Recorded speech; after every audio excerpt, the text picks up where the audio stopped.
Pernah nggak sih Anda ngerasa agak gentar gitu kalau mau ngadepin percakapan sulit? Kayaknya lebih gampang menghindar aja gitu ya. Tapi gimana kalau sebenarnya ada cara buat menghadapinya? Nggak cuma hadapi, tapi juga lebih siap gitu. Bahkan bisa mengubah yang tadinya kayaknya resiko gede banget, jadi sesuatu yang bisa diatur. Hari ini nih, kita bakal kupas tuntas teknik ke-14 dari materi Anda. Buat rencana, lalu jalankan rencana tersebut. Dan fokusnya menarik banget, bahwa resiko itu bukanlah kata yang perlu ditakutin. Justru, sesuatu yang perlu dihadapi. Tapi yaitu, dengan persiapan. Betul, betul sekali. Materi Anda ini kan sumbernya dari pengalaman negosiasi yang risikonya tinggi banget ya, kayak situasi penyanderaan gitu. Ini ngajarin satu hal penting banget, perencanaan sebelum kita masuk ke percakapan penting, apalagi yang alot atau emosional, itu kunci. Kunci mutlak malah. Dan ini bukan cuma soal tahu mau ngomong apa gitu. Lebih dari itu ya berarti. Jauh. Ini soal antisipasi belokannya, paham dinamikanya, dan yang paling krusial, ngelola potensi resiko yang bisa aja muncul. Perencanaan ini secara mendasar ngubah cara kita lihat dan nanganin situasi itu. Oke, menarik. Mari kita bedah lebih dalam deh. Kenapa sih kita perlu repot-repot bikin rencana buat percakapan sulit? Kayaknya kita lebih sering ya ngerencanain liburan atau meeting kerja daripada obrolan krusial yang dampaknya bisa gede. Nah itu dia, lucu juga ya kalau dipikir-pikir. Padahal, seperti yang ditekankan di materi Anda, perencanaan obrolan krusial ini tuh ngasih kita semacam kekuatan super gitu. Kita jadi bisa nilai resiko lebih akurat, terus proaktif ngambil langkah buat ngurangin dampaknya. Tanpa rencana, wah kita gampang banget keseret arus emosi, jadi reaktif. Dan hasilnya jadi nggak maksimal ya biasanya. Tepat, kita kayak kehilangan kendali gitu atas arah pembicaraan. Jadi, apa aja nih elemen kunci yang perlu kita pikirin waktu ngerencanain percakapan kayak gini? Materinya itu ngasih beberapa poin penting sih. Pertama, tujuan.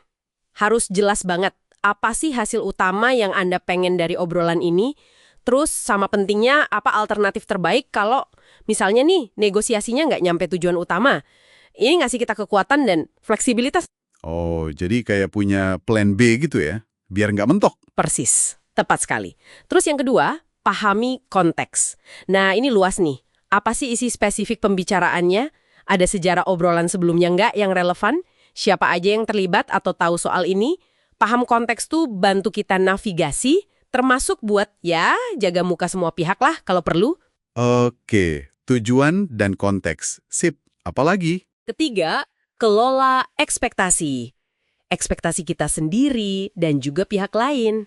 Salah satu caranya, kalau memungkinkan ya, bikin agenda yang jelas sebelumnya. Ini kayak ngasih peta jalan gitu, jadi ada rasa lebih terkontrol. Terakhir, dan ini nih intinya, identifikasi risiko. Nah, ini dia nih, risiko. Gimana cara kita ngedekatin identifikasi risiko ini? Kadang kan abstrak ya? Iya sih. Perlu ditanya, potensi risiko apa aja yang bisa muncul? Gede nggak risikonya? Dan yang paling penting, gimana cara ngatasinnya atau ngurangin dampaknya? Ini yang namanya mitigasi. Perlu juga dipikirin kebutuhan dasar semua pihak. Rasa aman, dihargai, didengerin. Ngabaikan ini aja udah bisa jadi risiko sendiri loh. Ini nyambung ke gagasan utama tadi ya, kalau risiko itu bukan kata kotor. Biasanya kan kita mikir risiko itu negatif, harus dihindari pokoknya. Tapi materi ini kok beda ya cara pandangnya? Persis. Dalam negosiasi kelas kakap, kayak yang diceritain penulis materi ini, risiko itu bukan kalau kapan, tapi kapan dan gimana. Risiko itu ya bagian dari permainan gitu. Yang bedain orang sukses sama enggak itu bagaimana mereka ngelola risiko itu. Jadi kuncinya bukan ngindarin risiko, tapi ngadepin pakai strategi. Perencanaan itu secara fundamental ngubah cara pandang kita ke risiko. Dari ancaman yang bikin lumpuh, jadi tantangan yang bisa dianalisis dan dikelola. Wah, keren banget perubahan cara pandang itu. Jadi kalau kita udah berhasil nih, ngidentifikasi potensi risikonya, terus apa? Strategi ngelolanya gimana? Penulisnya nawarin 4 strategi utama. Pertama, toleransi atau tolerate. Ya artinya Anda terima aja risikonya, terus lanjut tanpa tindakan khusus. Biasanya sih karena dampaknya dianggap kecil atau ya udahlah, bisa diterima. Oh, kayak kalau risiko telat dikit pas janjian, mungkin masih bisa ditolerir gitu ya? Bisa jadi contoh simpelnya gitu. Kedua, tangani, treat. Ini yang paling umum nih, kita ambil tindakan mitigasi. Langkah spesifik buat ngurangin kemungkinan atau dampak risiko. Misalnya, netapin batasan yang jelas dalam negosiasi atau kelola ekspektasi lawan bicara secara proaktif.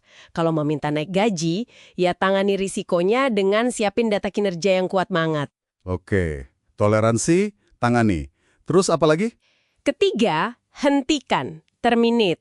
Ini keputusan tegas, batalin atau tunda dulu percakapannya kalau risikonya dianggap kegedean atau situasinya lagi nggak pas.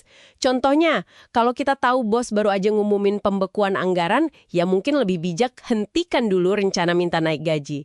Tunda aja. Masuk akal. Dan yang terakhir, Keempat, alihkan transfer. Ini artinya ngelibatin orang lain.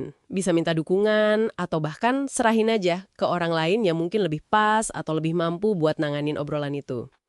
Nah, milih strategi mana yang pas, ya tentu tergantung banget sama konteksnya dan segede apa resikonya. Nggak bisa dipukul rata. Oke. Jadi kalau kita coba tarik benang merahnya nih, apa artinya ini semua buat Anda yang lagi dengerin? Manfaat praktisnya apa sih dari repot-repot bikin rencana percakapan sulit ini? Wah, manfaatnya berlapis, Mas. Dengan ngerencanain, Anda itu nggak cuma siap argumen atau kontennya aja. Tapi yang nggak kalah penting, Anda lebih siap secara mental dan emosional. Rasa cemas itu berkurang drastis loh, karena kita udah mikirin berbagai kemungkinan, udah antisipasi. Jadi rasanya lebih pegang kendali gitu ya? Meskipun situasinya mungkin tetap aja nggak enak atau sulit. Kita jadi lebih efektif komunikasinya, lebih bisa ngarahin obrolan ke hasil yang dimau, dan ngerasa lebih berdaya. Bahkan pas hadapin orang yang kita anggap sulit sekalipun. Ini soal ngubah kekacauan dan ketidakpastian jadi proses yang lebih terstruktur, lebih kepegang. Perencanaan itu ngebangun rasa percaya diri kita juga.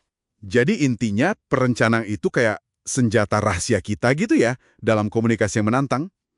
Bukan jaminan pasti berhasil sih, tapi alat yang kuat banget buat navigasi medan yang sulit. Betul. Perencanaan itu ngubah risiko dari momok yang nakutin jadi variabel yang bisa kita antisipasi dan kita kelola. Intinya sih, perencanaan itu ngasih kita kekuatan. Kekuatan buat mikir jernih, buat bertindak strategis, dan buat ngadepin ketidakpastian dengan lebih tenang. Nah, sebagai penutup nih, coba deh Anda renungkan sebentar. Percakapan sulit mana dalam hidup Anda, mau itu urusan pribadi atau kerjaan, yang mungkin hasilnya bisa beda banget kalau Anda ngadepinnya nggak pakai menghindar atau reaktif, tapi pakai rencana mateng. Melihat resiko itu bukan sebagai tembok penghalang, tapi ya sebagai bagian dari medan aja yang emang harus dilewatin pakai persiapan dan strategi. Coba dipikirkan.